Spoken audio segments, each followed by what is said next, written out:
welcome to episode 198 of Board Game Blitz, a podcast about all things board games that you can listen to in less time than it takes to wait in line at a store during the holiday season. Board Game Blitz is sponsored by Gray Fox Games. This week, we are talking about our Rebuy Games. First, we discuss a couple games we've played recently, Ra, Rafter 5, and the Let's Play Oink Games app. Then, we discuss what 5 games we would rebuy first if our game collections poofed out of existence. And now, here are your hosts, Ambie and Crystal. We've got a couple announcements before we hop into the main episode, and the first one is that in 2 weeks, there will be no episode. Y'all know we have been as regular as somebody eating a lot of fiber over the past 6 years, and we never miss an episode, but we always plan one episode every year that we skip around the holidays. We call it our holiday hiatus, and it gives us the opportunity to be with our families and to not stress about figuring out when to record when schedules are busy. So no episode coming for you all in 2 weeks on December 28th, but we will return in January, never fear. Yep. And that's no normal episode. There might be a non-normal episode coming out. Yeah, Ambie does sometimes drop a surprise on the dates that we would have released a normal episode, and those tend to be honestly better than our normal episodes. So truly, you should maybe keep the feed going anyway. Yeah, and then also in a couple weekends, we have our TLN streaming on December 30th and 31st is the TLN Marathon, Tabletop Live Network. I will be streaming on Sunday night, the 31st at 8 p.m. So that's like New Year's Eve, 8 to 10 p.m. Pacific time, which is going to be through New Year's for some of you. But yeah, I'll be streaming something. Not sure yet. That's awesome. And yeah, if people don't have anything else anywhere to be on New Year's, like they can come hang out with you. Yep. And the same day, the 31st, I am actually going to be a guest on a different stream that's not part of TLN. It's part of a different group of streamers who we also love called Tabletop After Dark. They do similar streaming marathons to TLN, and I'm going to be a guest on a stream at 10 a.m. Pacific on the 31st. I'm not sure what channel it's going to be hosted on. I believe it will either be Amanda Panda's or Jess CCG's channels, but I'll be retweeting or reposting social media stuff around that time, and we're going to be playing Among Us. So if you loved all the Among Us hype back early in the pandemic and you want to watch us play some silly Among Us again and murder each other, that'll be happening at 10 a.m. on the 31st on a channel that I'm not certain about yet.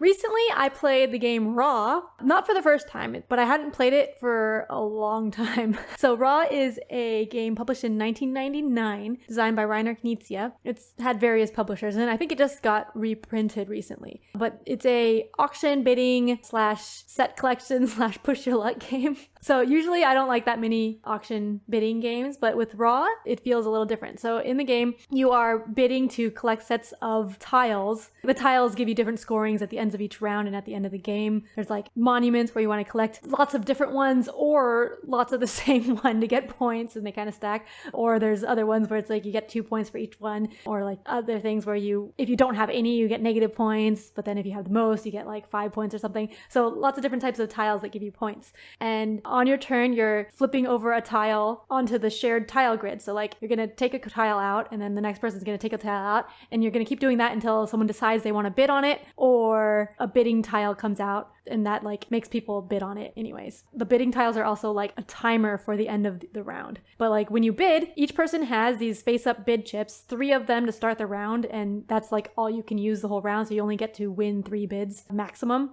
When you bid once around, and then it goes around to the person who started the bid, and they get the last bid. You don't keep increasing the bid, and everyone has a set number that's all different. The numbers are 1 through 13, so you see what everyone has. You know who can win, because like if they really want to play that 13, then they can play it and win the bid. And so for me, that's like less stressful than usual bidding games where like keep increasing. Like I don't know how much it's worth. I don't know like how much I want to keep bidding. So that's why I like it better, because it doesn't really feel like a bidding game. Another interesting basic thing is you're bidding, and then when you bid, you place your bid in the center, and you're getting like all the tiles plus the bid chip that was in the center. So you're kind of bidding on that bid chip, which you're going to use in a future round. There's 3 rounds in the game, and so like you're getting these future bid chips. So if someone gets a really good hand by bidding the 13, then the next person, the next round of bids, that person's going to get the 13 for the next round. And so it's like, ooh, I want to bid on that because that has a good bid chip for next time, like planning ahead for the future, kind of. Yeah, there's a lot of meta involved in Yeah. like when the bid chip is super low, you want a lot of tiles to make it worth your while, right? Because you know you're going to get a low bid chip. But if the bid chip is really high, sometimes people will call the auction right away because they don't want somebody to get the big bid chip and a bunch of tiles. Yeah. And some of the tiles are bad. Like they make you have to discard some of your other tiles or like lose points and stuff. So that's where the press your luck comes in. Like if the tiles out are good and you want them, but like you could get greedy and try to draw more tiles, but it could be like a bad tile. So it's like, that's the press your luck part. And then also, if everyone else used up their 3 bid chips on the round, then if you haven't used up all your bid chips, you can just like draw tiles until it fills the board, and you can get all of those for whatever you bid, basically. So that actually happened to me. Unless the sun comes out, right? Yeah. So yeah, there's a timer thing. But like for one of the rounds, the second round when we played, the timer was like super slow and everyone bid early on. So I just got to get a lot of stuff. Nice. So that I ended up winning pretty nicely because I got like a really good second round and got a lot of monuments, which give big end game scoring. So I enjoyed Ra mostly because it's, I think I like it for a bidding game because I don't like bidding that much. If you like press your luck and site collection more and bidding not as much, then Ra is probably good. But I think I've talked to other people who are more into bidding and they like the other bidding games. I guess Reiner Knizia has, I don't know if it's official or unofficial, auction trilogy of Modern Art, Medici, and Ra. And so for other people, Ra is their least favorite. Like I think Toby, Ra is his least favorite. Some of my friends, it's his least favorite. But I think I like Ra. I might like Ra the best out of those 3 just because it's the least bidding-ish. I'm not sure. I've never played Medici, but I really I like Modern Art and Ra both a lot. So I don't know. I've played Ra more than I've played Modern Art, so it's kind of hard to choose. Yeah, it's hard. But that was Ra. R.A. Shortest board game title name ever. Are there any one-letter board game titles? I don't know. There probably are. Somebody's definitely named a board game like Z or X or something, I'm sure. Maybe? Ooh, yeah, that maybe. I am going to talk about a game that I have only played digitally. That's not unusual. I've done that before. But what's interesting about this one is it's a dexterity game. And I've only played it digitally. And yet I feel qualified to review it. So Rafter 5 is a new game from Oink Games, a publisher that we here at Blitz love so much and have played a ton of their stuff. And Rafter 5 is their new game. It is a dexterity game where players are building out a raft and trying to place all of their treasure chests onto the raft. The reason I was able to play this is because it got added to the Let's Play Oink Games app, which I believe I've talked about on the podcast before. I don't know how much at length, but I love the Let's Play Oink Games app. It's available on Steam, Nintendo Switch, iPhones, and Androids. The prices vary depending on the platform, and some of the games you have to pay extra for even after you buy the whole platform. But I will say it is one of the slickest looking and easiest to use board game app collections that I own. It is so beautiful. And when I saw that they added a dexterity game, I was like, what? No, there's no way that works. And so I opened it up and I started playing. So what you do on your turn, there are 5 rafters. They are wooden pieces that are various shapes and sizes. They're little people. And you have to take a rafter and then take a raft card, which are little thin strips of wood in appearance. They are about the size of like a stick of gum, I would say, around there. And you take a rafter, you take a raft piece, and you have to place the raft piece onto the existing raft, which is built off of the box lid and base. So you put your rafter onto the box with the little raft piece sticking out in some fashion. fashion, and then you have to also add one of your treasure chests to that same raft piece. The interest there, obviously, is you don't want to knock other things over or have your rafter fall into the ocean, but you also want to make things as precarious as possible for future players so they will knock things off. If you knock anything off of the rafters stay in the ocean until another player picks them out to replace on the raft, and those rafters have to be placed before the ones on top can be moved. And if you knock off your own treasure chests, you get to just take those back. And you also have to keep all of the other treasure chests that you've knocked off in your hold. And if any player ever collects 5 treasure chests owned by other players,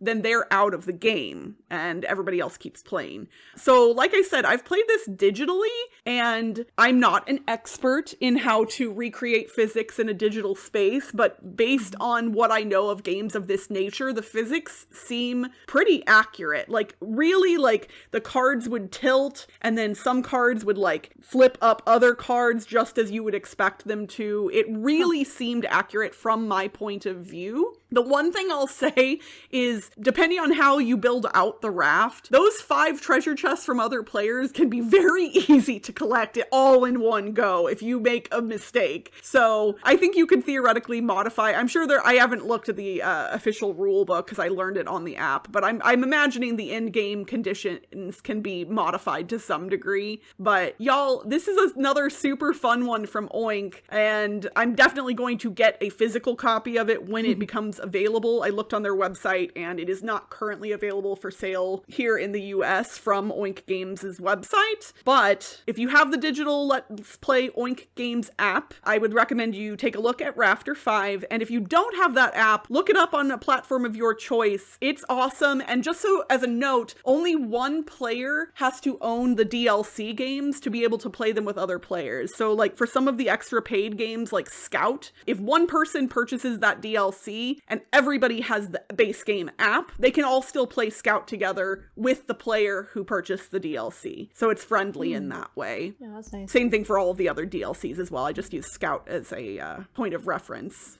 So they've been adding apps ever since they came out with the game, and the apps that are currently available either through the base game or through DLC include Deep Sea Adventure, A Fake Artist Goes to New York, Startups, Moon Adventure, This Face, That Face, which also has been known by Mr. Face at times in the past, In a Grove, Fafnir, Scout, 9 Tiles, Make the Difference, Kobayakawa, and Rafter 5. So wow. 12 games in a single app. And those are all good games. Like, I think This Face, That Face is kind of my least favorite of the bunch. Moon Adventure is hard, so I don't play it very often. But all the others, I would happily play anytime. And 9 Tiles, I guess technically would count as a dexterity game as well, because it's tile flipping and pattern matching. It's real time, and it somehow also works like a speed game. Yeah, it's a speed pattern matching game with tiles. And it works really well in a digital space as well. Better than I thought it would, truly. So, Oink, you should definitely apparently hire me to be your promo girl, because I love your stuff. And yeah, so Rafter 5!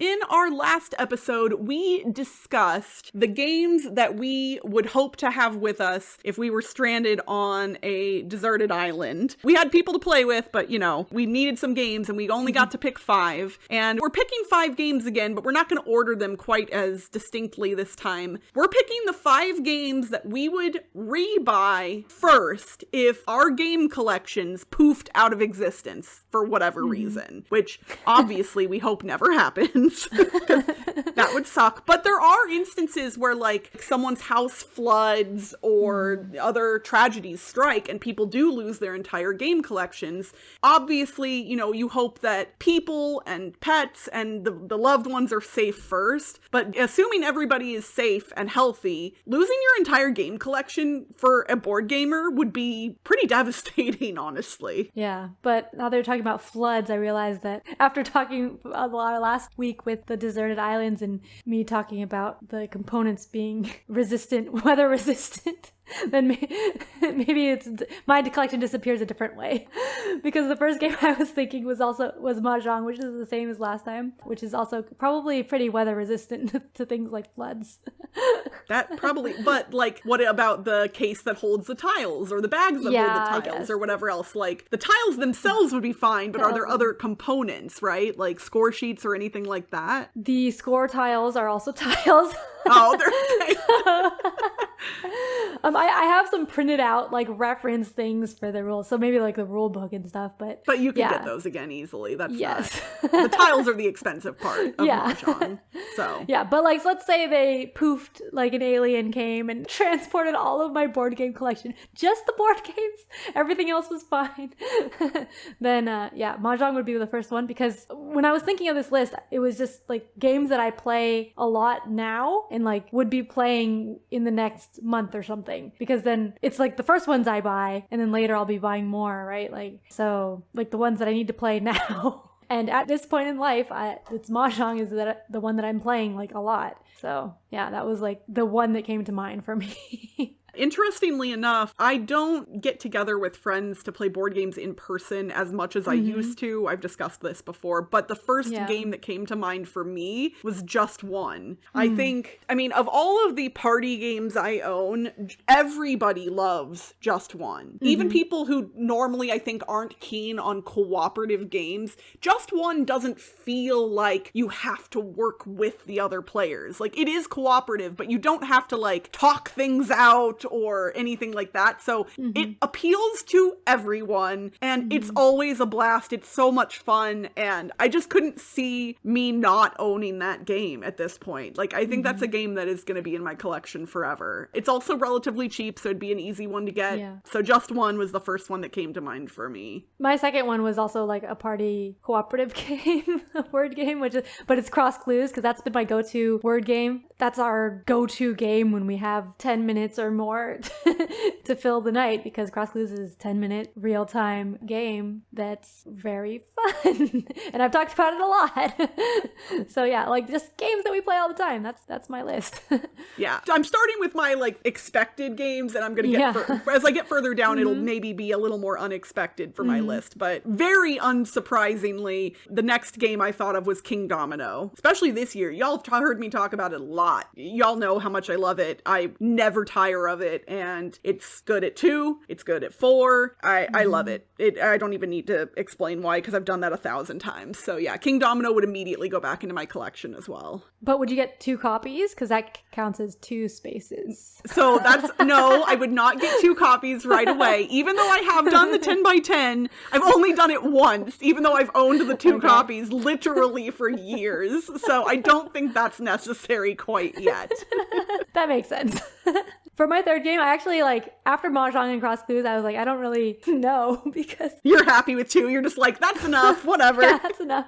Well, yeah, because I play games, like, once a week with friends, and then Mahjong would be enough for that, theoretically. Well, unless we have more players, but then also the friends bring games over, so a lot of times we don't even play the games we own, so... So here, that's an interesting point, because I was trying to, like, kind of think of this from the point of view of not using my friends' collections as a crutch, necessarily. Like, for me personally, just because Greg, shout out to Greg, I know he listens to the podcast, he lives here in Vegas, he's one of my best buddies. Greg owns everything, literally. Like, if my game collection disappeared, I would probably just hang out with Greg all the time. Like, I do already hang out with Greg a lot whenever I can, but yeah, Greg owns every game, so I'm not thinking about Greg's collection, I'm just thinking about the games that I want to own again. All right, then I might adjust mine now. Oh no, you can do whatever you want. I just wanted to give like where my head was at. Yeah, but I should actually do a different one, because I need to think of something like Mahjong would be when we have 4 people, but a lot of times we have more than that. So I need something that plays more people. So I would need something that I like that's maybe like 6 or 7 people. That's not just a party game. Well, while you're trying to come up with that, I can talk about my third game on my list. That is Return to Dark Tower. So this is going to be the most expensive game on my list, but it's definitely still still available. Return to Dark Tower is an experience. It is kind of one of the most magical board games I own. It can be played solo or with up to 4 players, although I don't recommend it at 4 necessarily. It gets pretty rough when you've got the full player count, but I love playing it at 2 or even 3 is okay. I own all of the expansion content for it right now, so I don't know if I would necessarily get the expansion stuff right away, but it has good table presence. It's got the fun electronics, so I would kind of get that whole like electronic nostalgia feel that I love. It's got the app companion that really gives it like a robust, neat experience, and it's made by Restoration Games, which is a company that I love and would love to support more. So yeah, Return to Dark Tower had to go on the list. It's kind of my big, epic, expensive game that I'm picking that I would really want to get right away. Cool. I decided to stick with my original thought because I realized if I have more playable, I can just split up into Mahjong and other games. So yeah, Décorum was next on my list because, well, now that I'm thinking about it, Décorum plays 2, 3, or 4 players pretty well, I think, because it has different scenarios for those player counts. But Décorum is a cooperative deduction game, which I really love. So great. It's cooperative, there's limited communication, deduction, all these things that I love. And there's a new app now for it, right? For like, is it just for 2-player? I'm not sure. But like to have more scenarios. And I haven't played nearly all the scenarios yet, so there's still a lot for me to play. But yeah, like we've had a game night before where people broke off and some people were playing Décorum and some people were playing with something else. So that's good because I know my friends like playing it because they've played it without me. So that's a good one to have for game nights. So we could have Mahjong and Décorum and then everyone can play Cross Cruise at the end. Perfect game night. The theme of Décorum is still one of the best. It's the passive-aggressive house decoration. Like, it's just too good, and it works so well. You're just like, no, don't put that green lamp in there. Like, I don't want a green lamp. Yeah, yeah. You can't actually say what I was saying, but like, yeah. I hate what you did. Yeah. The fourth game that I would rebuy didn't come to mind immediately, but as soon as I thought of it, it was on the list without fail, knew it had to be there, and that is Caylus. You all have heard me talk about how I grew to love and appreciate Caylus over the past few years, and it also happens to be my partner's favorite board game of all time. So while I adore Caylus, I especially love playing it with him, and I would want to make sure that we owned it because it's his favorite game. Although, again, I'm not counting, like, he also owns a copy of Caylus, so I'm not counting his copy. That wouldn't be covering it. I gotta rebuy Caylus, and that means I have to search because I want the copy with the Dour King on the cover. I don't want Caylus 1303. That is not Caylus to me. And I know that is a controversial opinion to some people, but OG Caylus is the only way I Caylus. So that's why it was even the regular Caylus had the new box art, right? So you want like specifically the true. Old box art? I want the OG box art. I want the Dour King. I mean, I would take OG Caylus with the new box if I absolutely had to, but no Caylus 1303. That does not, that doesn't fly. Yeah. All right, so for me, I kind of cheated on my last 2. After my first 3, I was like, I don't know what else. Like, realistically, I would need games for my kids because I play with my kids more. Like, they play with the games more than I do at this point. So, I mean, they could play with Mahjong tiles and Décorum and stuff. They do that. But then I was like, what games would they want to play? And that's hard because they play all the different games. So I actually asked them what game they would want if they only had one game. And so one of them said Merry Madness, which we actually got as a review copy last year. The full name is Disney's Tim Burton Nightmare Before Christmas Merry Madness, I think. So the actual game, which my kid doesn't really play, is a like speed real-time game where you're rolling dice that tell you to move your chits to other people's boards, and so you're just rolling dice and then doing what it says and then rolling dice. And so it's a speed roll and follow the roll thing, and you're trying to get rid of all the pieces on your board as fast as you can. And other people are all doing that at the same time. But he hasn't played that way yet. He just likes the pieces a lot and he makes up his own games with it. So that's his favorite game. He's played like by the rules once, but without the speed part. Just like counting and learning left and right. And he liked that as well. But yeah, so Merry Madness for my kid would be one of them. And then my other kid, when I asked him what game he wanted, he actually listed 5 games. So hold on. So inside your list of 5, yeah. your child went, no, I get to pick my own 5, Mom. He didn't know I was doing a list of 5. I just told him one, and he's like, I want this one, and this one, and this one, and this one, and this one, and that's it. And I'm like, okay, what?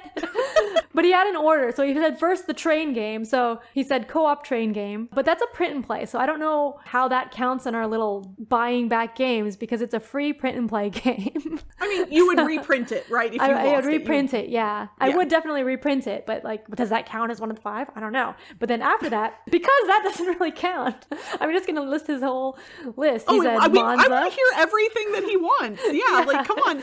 Like, that's super fun to hear, what a kid wants if they can only pick a handful of board games. Like, that's neat. Yeah. So he said train game, which is co-op train game. Then he said the car game, which is Monza. I asked him to clarify because I wasn't sure. And then he said Tiny Turbo Cars, which is another car game, but that one was also a review copy that we don't play by the rules. The actual game is like tiny race cars and you're doing a puzzle slider to program your car's movements, which I didn't like that much, but my kid loves it because there's little wooden car figures. He loves playing around with that. So that was his number 3. And then he wanted Hungry as a Bear and Tidy Up, which he calls Tip Top the Cat because that's the name of the cat in the game. But the Hungry as a Bear and Tidy Up are both hobble games for 2-year-olds where you're like inserting cardboard things into the slots. I love that he calls Tidy Up Tip Top the Cat. That's that's so cute. I think it's because like I had made a song about Tidy Up, my How to Play Tidy Up song, and I named Tip Top the Cat in that. So like they know the name Tip Top the Cat from the song. But like that's what it is in the rule book. Like yeah. So that makes sense.